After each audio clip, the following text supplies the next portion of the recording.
Massachusetts is recognized.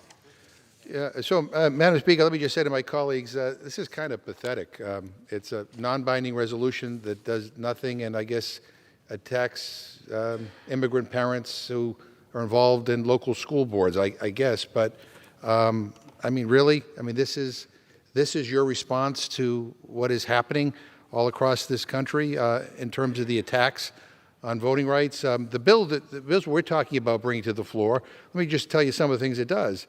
Our bill, which will become law, would enhance protections for individuals with disabilities. It would make Election Day a national holiday. It would improve election security by requiring post-election audits and voter-verifiable paper records of votes. It would protect elections from foreign interference. It would promote digital ad transparency. It would end partisan gerrymandering. I can go on and on and on and on.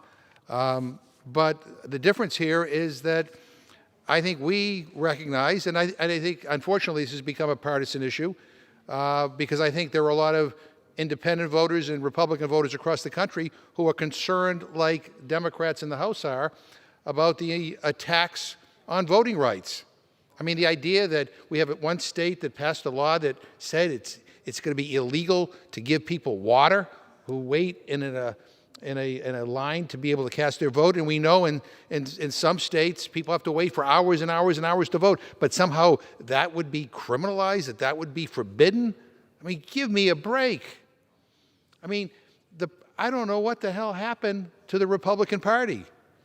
I mean, I don't know when they decided that the basis for who they are was a big lie.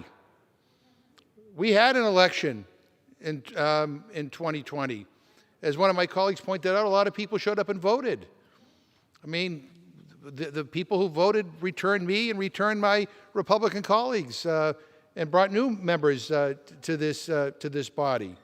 And yet, they have been working overtime to embrace a big lie after a violent insurrection where people's lives were threatened. Our staff, the people who work here, lives were threatened. 140 Capitol police officers were injured.